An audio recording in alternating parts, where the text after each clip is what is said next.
संचित कर्म का अर्थ क्या है कि अनेकों जन्मों का कर्म का रिकॉर्ड कारण शरीर में रिकॉर्ड होके पड़ा रहता है और उचित समय वायुमंडल बनने के बाद ही उचित समय आने पर वो कर्म फल देता है। चाहे अच्छा वक्त चल रहा हो तो अच्छा कर्म फल मिलेगा, बुरा वक्त चल रहा है तो बुरा कर्म फल मिलेगा।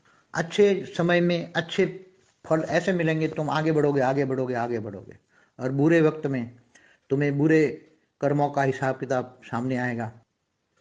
तो ये संचित कर्म अनेकों जन्म, कईयों को 100 जन्म के बाद मिलता है, कईयों को अनेक जन्म के बाद मिलता है। मैंने एक बार बताया था कि ये जो दुनिया के सबसे बड़े बड़े धनिक हैं, उनको ये इतना धन कहाँ से मिला? तो जरूर वो अनेकों जन्मों का संचित कर्मों का फल है। अनेकों जन्मों से अच्छे अच्छे अच्छे कर्म का जो रिकॉर्ड है वो एक जन्म में धन में कन्वर्ट हो गए, चक्रवृद्धि ब्याज के साथ वो कर्म फल मिला और वो एक जन्म के लिए धनवान बन गए। मगर वो धन को उन्होंने मान शान में यूज किया, दिखावा में करने में यूज किया, तो वो तो फल मिल चुका। दोबारा अगले जन्मों के तो फल अच्छा किया नहीं, तो वो अगले जन्मों में क्या बनेंगे? दूसरे जन्म में तो जाके भिखारी बनेंगे।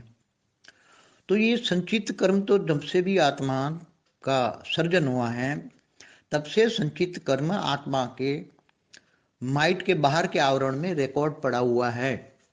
दूसरा ही आवरण एक बन जाता है, दूसरे आवरण में फिर जब और आवरण बनते जाते हैं और भी बनते जाते हैं, आत्मा की जब स्टेज बनती है तब और भी आवरण बनते जाते हैं। पहले परम महतत्व का बनता है, फिर परम आकाश का बनता है, फिर परम वायु का बनता है, तो परम ऐसे आवरण बनते बनते जब साकार में आते हैं तो साकार का आवरण सिर्फ आकाश तत्व का एक आवरण होता है जिसमें सारा रिकॉर्ड होता है, जिसको हम कारण शरीर कहते हैं। जो तुमने सोचा, मन से सोचा वो भी रिकॉर्ड है, कर्म किया वो भी रिकॉर्ड है।